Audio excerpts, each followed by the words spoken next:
Okay. Well, I had thought that I had this Bible lesson basically written in my mind before I put in the work to put it together. And I thought that this lesson would go in the direction that I've heard it preached, and also the direction that several works of art after the fact have taken it. The most extreme iteration of this direction is called the the harrowing of heaven, or the attack on heaven, where it's thought that what drove and motivated the people who made this tower was an attack on heaven to ascend to the clouds and then to take over.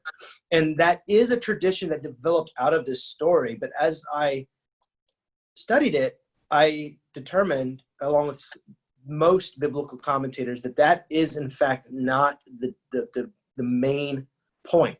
There is a bit of the story that hits on a common theme, which is what happens when mortals get too close to what is divine or strive for more than they ought. That is a theme here, but it is not actually the dominant theme. And so we'll be talking about that as we go forward.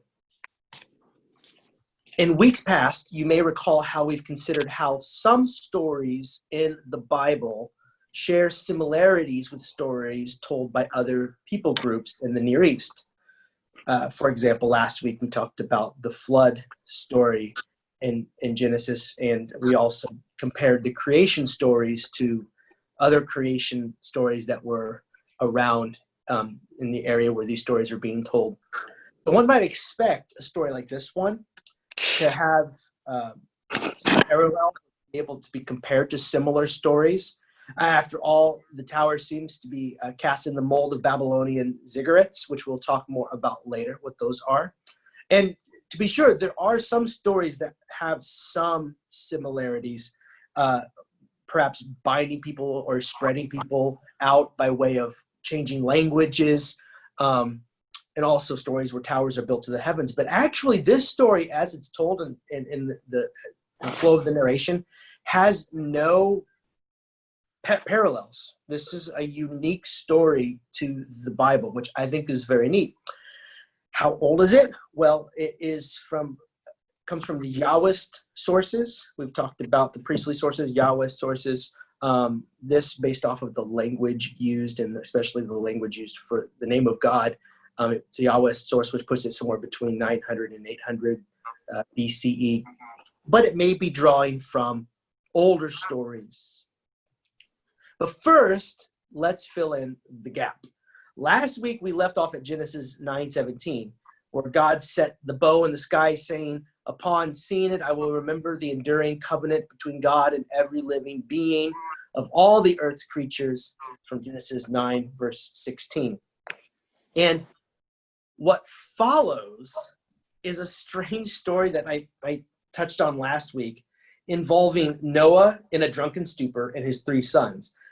Ham finds his father naked and passed out from too much wine. He informs his two brothers, Shem and Japheth, who enter Noah's tent backwards to avoid seeing their father's nakedness and cover him up. And when Noah learns of this, he curses Ham's son Canaan, which makes you wonder, what did he have to do with it? And the story functions the way that it functioned, but for later readers, was to explain to future generations why there was often enmity between the Israelites and the Canaanites. This story, I will own, from my perspective, is odd and not very illuminating or edifying. I just find it a very strange story, and I've always felt that way since I was very young. So the next comes Genesis chapter 10, which I asked you to skim over, but you didn't have to read it in very close detail. It's another genealogy, along with some descriptions of the ways different people groups would disperse. This is a list of generations from the priestly sources and will conflict with what follows in one discernible way. Namely, the people are described in Genesis 10 as having been divided into various nations and tribes spread out over geographical distances, whilst the very opening lines in Genesis 11 and the story of the Tower of Babel describes them as one people with one culture and one language. Some examples of the way they're described in Genesis 10, Genesis 10 verse 5. From these, the island nations were divided into their own countries, each according to their languages and their clans within their nations. And also, verse 20, these are Ham's sons according to their clans, their languages, their lands, and their nations. So it assumes that the people are divided up from the onset. But then we crash into Genesis chapter 11, and we read, now the whole earth had one language and the same words. And as they, the collective, all of them, migrated from the east, they came upon a plain in the land of Shinar and settled there. So as I was saying, wait a minute, I thought the people had already been scattered throughout the earth. Hebert writes of this in the Common English Bible commentary.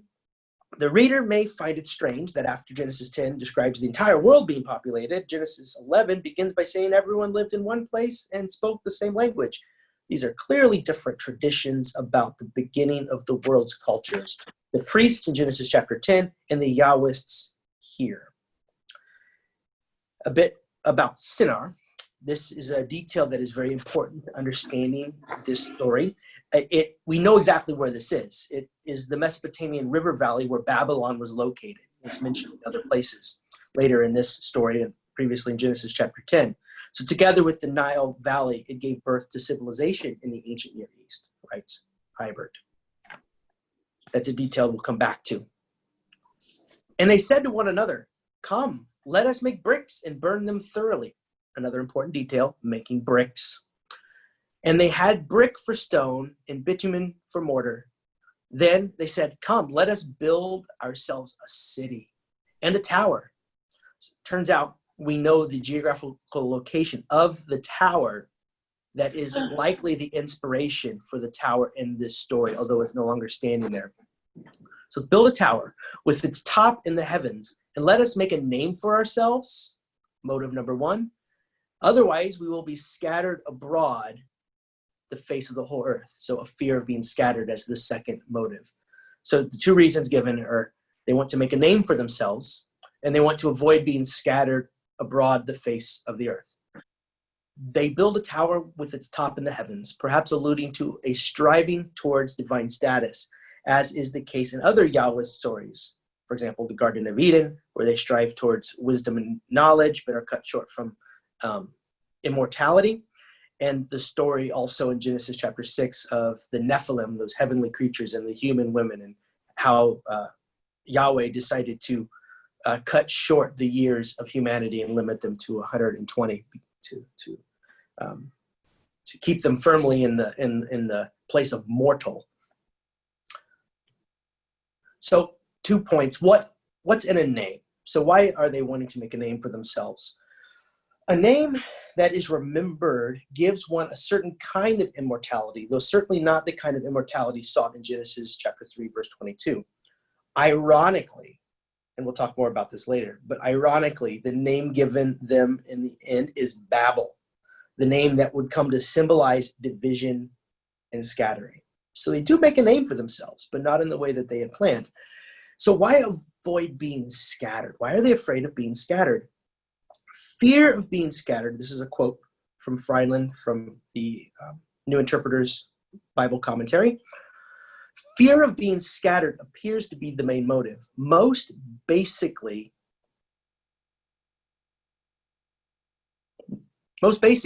humans fear what the future might bring, evicting deep anxiety and insecurity about what lies ahead.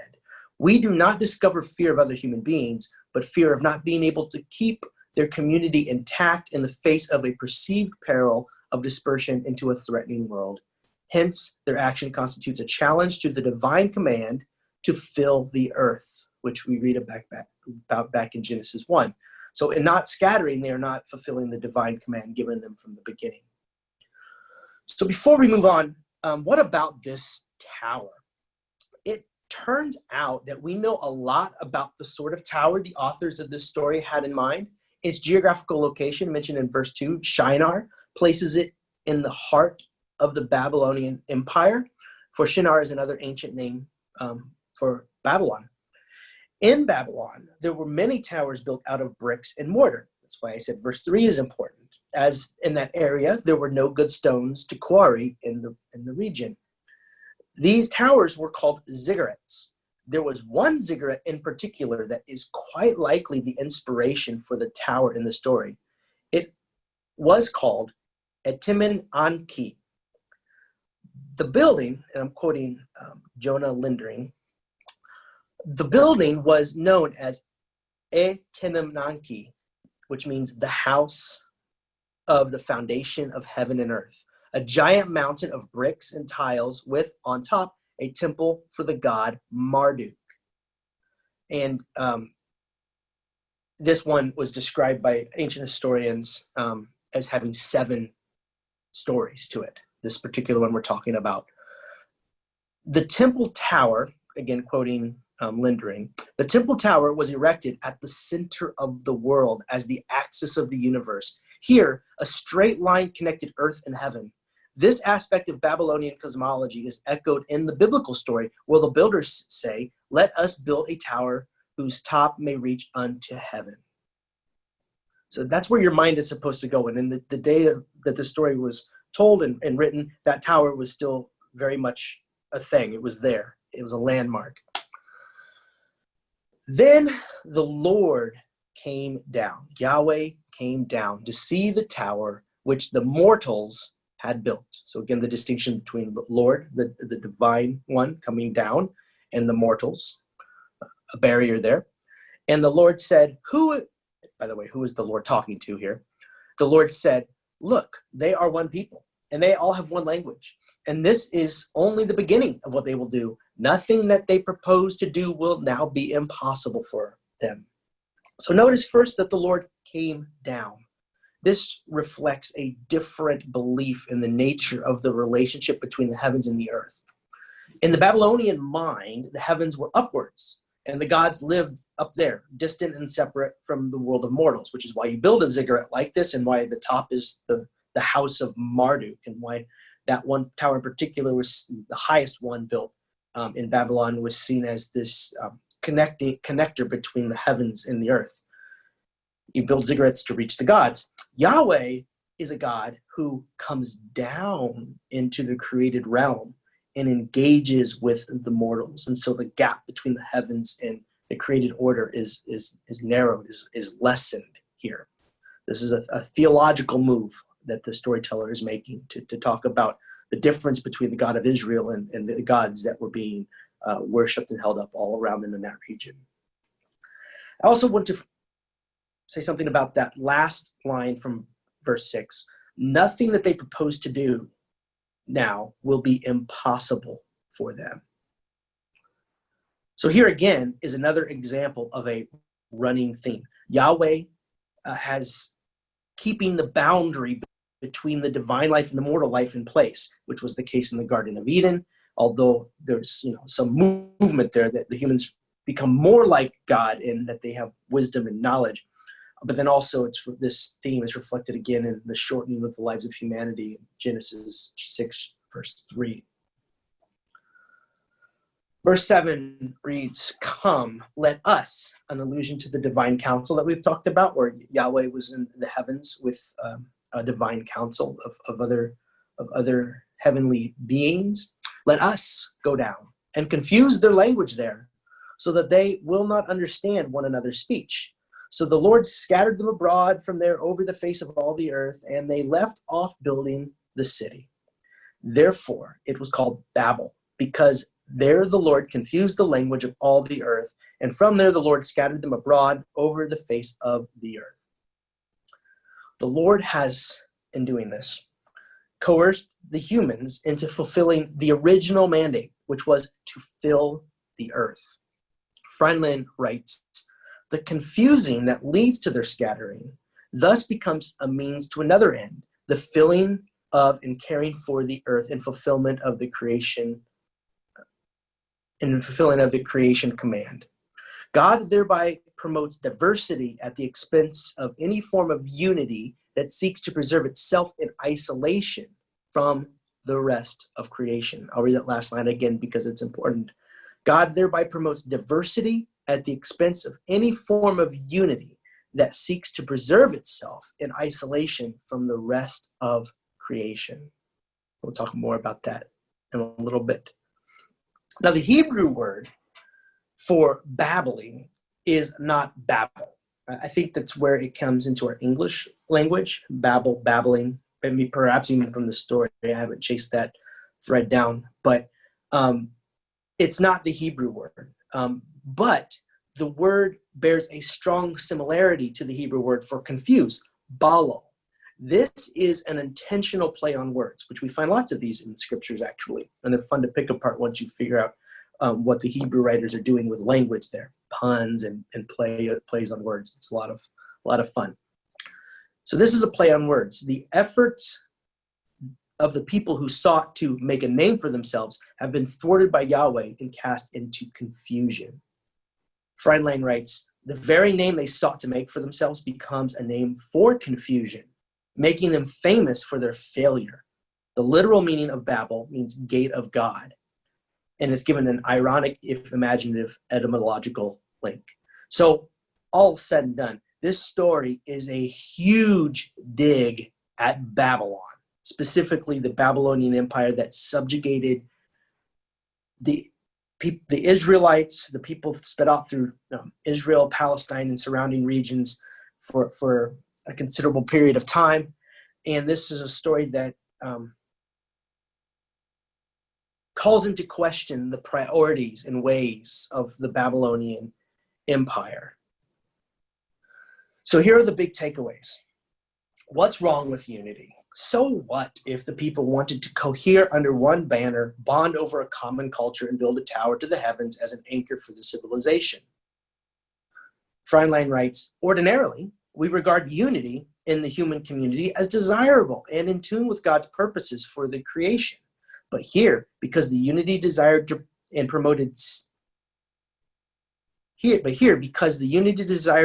stands over against the divine will to spread abroad throughout the world, a unity that seeks preservation at all costs, God must resist it and act to advance the divine will for scattering. Babylon, second point, Babylon offered a kind of unity that was oppressive and all-encompassing. It was a sort of one-size-fits-all answer to humanity. It literally swallowed up different cultures and dispersed them to various parts of the empire. But wherever you were in Babylon, its cultures and customs would be imposed. The real-life Tower of Babel symbolized a unity built on empire expansion, the subjugation of peoples, and the erasure of cultures. Freundlein writes, the right kind of unity occurs only when the community encompasses the concerns of the entire world and encourages difference and diversity to that end. Proper unity manifests itself in an ability to live together without conflict, oppression, and having common objectives in tune with God's purposes for the world. We see the dangers of a unity that subjugates and is not diverse in idolatrous nationalism, which has as its focus the adoration, and promotion of a specific people's customs, language, and national symbols over and against other customs, languages, and symbols that are perceived to be a threat. We still erect monuments today meant to bind us together, but when these become idols, we stop looking out into the world in all of its beautiful complexity and diversity as we are meant to do. Perhaps this tendency to isolate and focus inward is nowhere more obvious than in our churches. In the interest of unity and preserving its own future, the members often stay close to home and don't risk venturing forth. See Jonah, writes Freundlein. We fail to live up to the vision cast at Pentecost in Acts chapter 2. In that story, different languages are not erased, but rather understood. The unity comes amidst a great swell of diversity.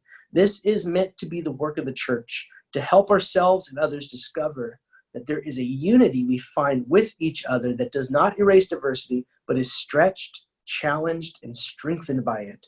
We are all family, but we are not clones. Last point.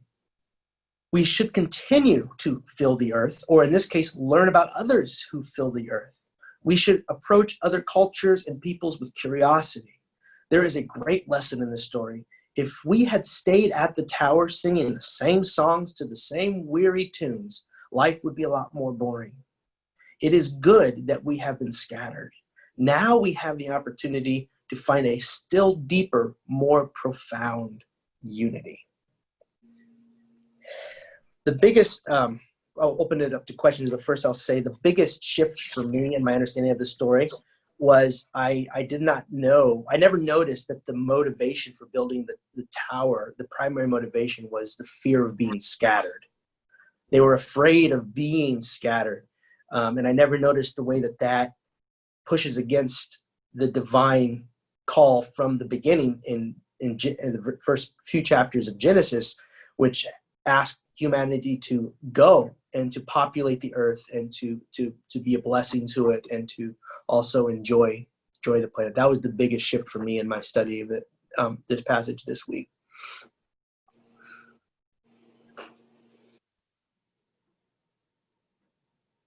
I had a thought on the beginning back there. We're back with Noah and the way the sons covered the body.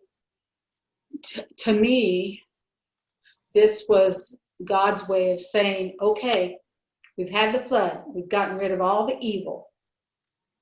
But with this story, we see that evil still exists.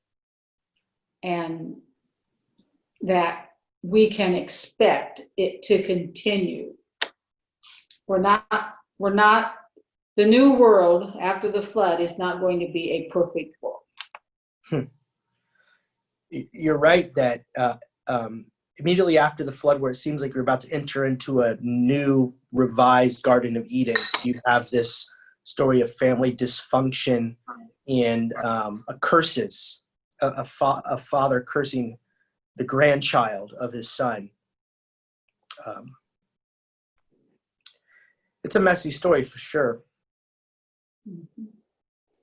I always felt like the people there had really kind of disowned God, and they were doing their own thing. They were not really following what he wanted. You know, they were building and edifying themselves in building this, is what I always got out of it. That is one of the points. And it being a ziggurat and probably a specific tower and naming it Babel, which was the Babylonian Empire. They're naming it after, they're pointing the finger at the very culture that they are critiquing. And the more you learn about Babel, you'll see that it fits in the mold of many empires where they ask for conformity, uniformity. What they did to Israel was they burned down the symbols of their faith, the places of worship, and they scattered them all over. That's where we find ourselves in the story of Daniel, who was being asked, and Shadrach, Meshach, and Abednego are being asked, they're all being asked to eat the same foods as Babel. I mean, it goes even down to diet. And this building a tower to the heavens and trying to, and with the god Marduk being at the pinnacle of this tower, and the god Marduk being the one who gives divine sanction to this ways of being, really amounts to not only idolatry, but a sort of an idolization of the culture themselves. These are real proud people who really feel that they are tops. Mm-hmm. Do we know the amount of time they say from the flood until the story of the Tower of Babel? It seems to drop, the way it presents itself in the text is it just seems to drop in.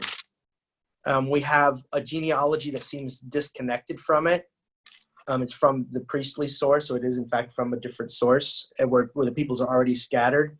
And then you get this story, and then in the people are nameless. There just seem to be a monolith, just a singular people, same language, no one else really on the earth except, these people, which might actually be an allusion to the psychology of empires, where there seems to be no one else or no one of importance except that entity, that empire, that people group, and that language.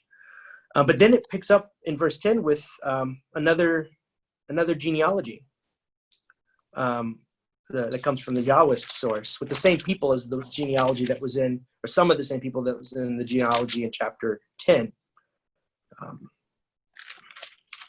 And then we find ourselves with the story of Abram, or will become Abraham, which we'll be diving into, mostly an introductory lesson on that story next week. Because the next large portion of Genesis up until Joseph is just all about Abraham, Isaac, and Jacob. It can be even taken as a unit in and of itself, in a book in and of itself. But no, to answer your question, no, we're not really given much context, except that this is the storyteller knows about Babylon. So you might therefore put it in the context of Babylonian oppression, and when they had followed the Assyrians and taken over. Probably was written around that time.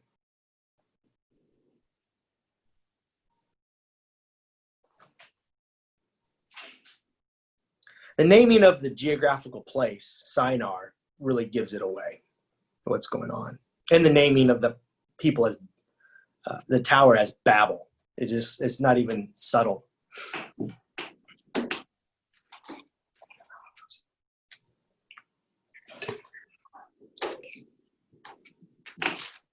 Can't hear you, Nancy. You're muted. Yeah, you're still muted. Go up. All right, I got it now, I think. So I'm not sure how to ask, but whoever put these stories down, whoever wrote them, I mean, we've got some really profound analysis here of what these stories mean, like this particular story, and finding a unity that doesn't erase diversity and that kind of thing. I mean, so is this the writer's intention to deliver that message, or B, do we say that God inspired them to deliver this message, or I guess it's all about how these stories came to be included in the Torah or the Bible or whatever. And I understand your question you're asking, I think. And you don't really know how this was. We can't know with certainty. We can only surmise based off the best of our knowledge how these stories played back when they were told originally. What I would be surprised, actually, I would be shocked if the Israelites of this time would talk about words like diversity and inclusion in the ways that we talk about them now, but in naming the motive as fear of scattering, and the solution to this, diverse languages, at least as an explanation for diverse languages, does point the arrow in the direction of diversity. And then what do you do once you have diversity? God must want us to populate the earth and to scatter, which will inevitably create differences of cultures and language and all of those things. And so if that is God's intent, does God intend us to be at one another's throats? Is battle and conflict writ into humanity as part of the plan? This story leaves room for following the arc of that trajectory, and saying if the assumption is that God wants the world to be populated by diverse peoples, then that must be a good thing. That's why I brought up Acts chapter 2 as centuries later, a new lens where the Holy Spirit doesn't come in and get them all speaking the same language. It isn't a learn the language or get out kind of passage. It's you all keep your languages, But now, by way of the Holy Spirit, we have a means of understanding one another. And so the cultural identities are not erased, but rather they found a deeper sense of belonging and the cultural identities. And in the book of Revelation, when it talks about the end of things, it names specifically all peoples and every nations gathered. Peoples from every nation, tongue, tribe are gathered, as a way of saying, even when at the end of things, when the redemption and restoration of the heavens and the earth is pulled off, that even there, the cultural identifiers and the diversity is not erased. And so I guess what I'm saying is, in the story of the Tower of Babel, you have a leaping off point in that direction. But I wouldn't say was that necessarily what I just described from Acts and Revelation, and how we might talk about diversity in our board meetings at, say, IUPUI. I would be shocked if that the writer of this had that in mind, because we know back then that, well, Yahweh is named specifically as the God of Israel and not on Marduk's side. So you have tension from the onset. I don't know if I answered your question. Yeah, I mean, it's just part of the bigger issues of why do we have these stories? I mean, so we're learning. Well, what happens is people, for one thing, by the time the Torah was put together, and then the Pentateuch, and then the entire Hebrew Bible was put together, they didn't throw out any tradition or narrative that had been kept and held throughout the course of time. That's why you find diverse voices here. You would think that if the people putting it together in its final form wanted to, they could have thrown out stories that they didn't like, but they just decided to leave in all of the stories and sayings.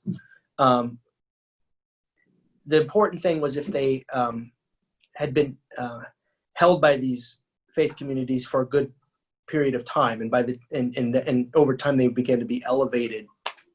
Similar to what happened with the Christian scriptures, some sort of a similar thing where you had a variety of different texts written, but then there were certain ones that caught on and then began to be held as more authoritative than others. And then by the time the New Testament was canonized, there was a consensus, more or less, with some outliers, of what books belong there. It's a similar process. Although the story goes that when they wrote the Septuagint, or made the Greek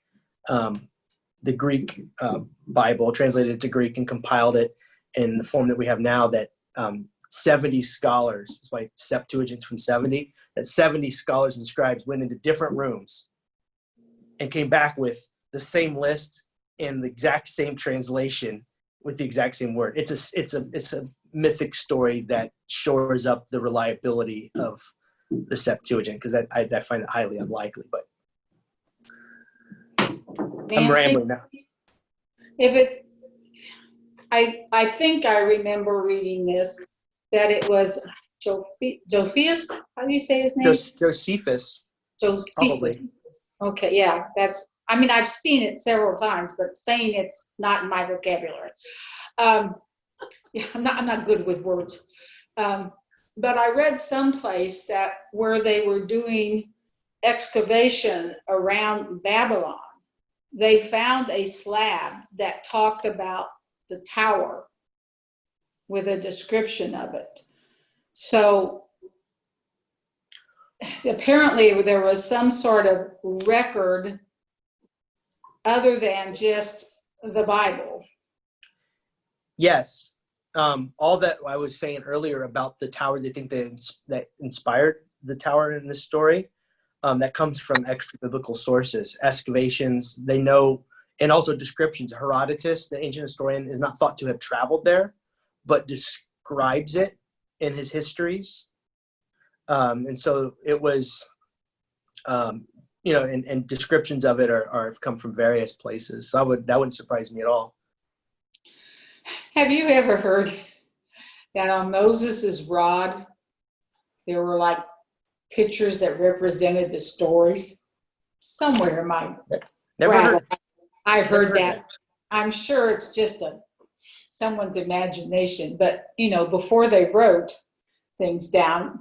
But if someone wrote down something to honor this tower back then they must have been able to write in Moses's time too, but maybe did not have the the papyrus. Papyrus. Yeah, the That one. their paper of the day, whatever it was, because I guess they wrote on different things. So They wrote on the Torah was originally written in the Hebrew Bible writings were written on skins stretched very thin. These are scrolls. Papyrus was an Egyptian form of paper made with the compression of reeds from the Nile. But the problem with it, and scrolls were made, like the Dead Sea Scrolls are this material because it became it was easier to produce. It takes a lot of dead animals and a lot of effort to make scrolls out of leather. It is a long and tedious and resource-laden process to do that. Papyrus was easier and it was adapted from the Egyptians. The problem with it is it's not nearly as durable. The Dead Sea Scrolls, it was not handled carefully, just crumble, and did many cases crumble. That's why they find fragments of these. Fortunately, they were in bottles. They were in jars that kept basically the paper, the fragile paper together, not intact, but in the same jar so you could piece it.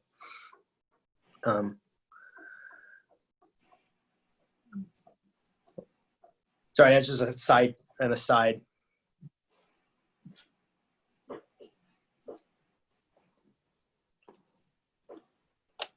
Well, thank you. I don't know when Connie and Nancy joined us. Where were we when you hopped in?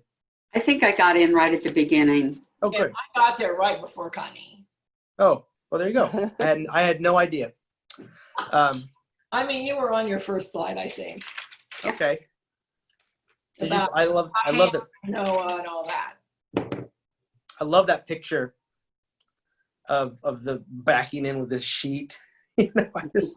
Something about that story cracks me up. It just has, a story. not to be flippant about it, but it was always one from childhood that caught my attention. I don't know why. I thought more about it, I guess, than. Well, there's no explanation for it. It just well, maybe it's in there just to give you the story of why Canaan's against the Israelites. That is the way it functioned that is the way that it was understood. That's why it's included. Is it a satisfactory explanation as to why two people must necessarily be at odds?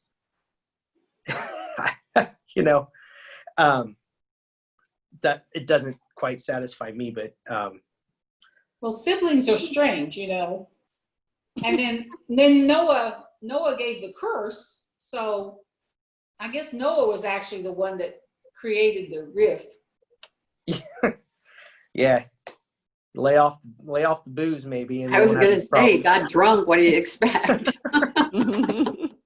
Lay off the sauce. Yeah, and Noah, the reason I asked about timing, because I read someplace that Noah lived to be 900. Now he was around 700 when this all happened. It says, or 601 or something. you got to do the math. And I was just wondering, population-wise, what the population of the world might have been at that time. Well, that is, I could say more on that, but I won't because it'd be a big. I don't know what the population. I know. I was just curious, and I didn't find the answer to it myself. So, I looked at 3 different places, and there was no answer. So, I gave up. Well, for next week, finish out chapter 11, which is another genealogy. skim over it at least. And then really we're going to focus on the opening lines of chapter 12, but you can keep reading on into the narrative of Abraham. But really I'm going to be setting the stage for the Abraham story. How it's a discernible subdivision in the book of Genesis. The book of Genesis is basically divided into 3 sections. I think we covered 2 months ago now, where you have the primordial history, the early history, the creation accounts, and that brings us right up to the flood and Babel narratives, where these are stories that happened way back when. And then we, by way of genealogies, leapfrog into a later time where everything, societies and civilizations are more or less settled, sort of, discernible people groups. And then you have Abraham introduced, and then his life and the life of his the next 2 generations is what the next portion of Genesis is all about. The focus is on that story. And then we'll get to Joseph, which is actually believed to be a separate, what they call a novella. It has a consistent author's voice, writer's voice throughout it. It's not put together like we've been going through the Yahwist and the priestly sources and fragments of sources. We're not quite sure. The Joseph story seems to have been written by, it speaks in one voice, let's put it that way. And it's thought to have been a story that was already written down and dispersed and told before it was put into the what became the book of Genesis. So that's a kind of a glimpse into the future. But for next week, the focus really on the first 9 verses of the book, chapter 12, Genesis, chapter 12, verses 1 through 9. Okay, we're plugging along. Okay. Thank you. Yeah, I'm going to Yes. go ahead and close out, and Thanks. I'll see you soon, I hope. Monday. Bye. Okay. I'll Bye. see you tomorrow. Right. See you tomorrow.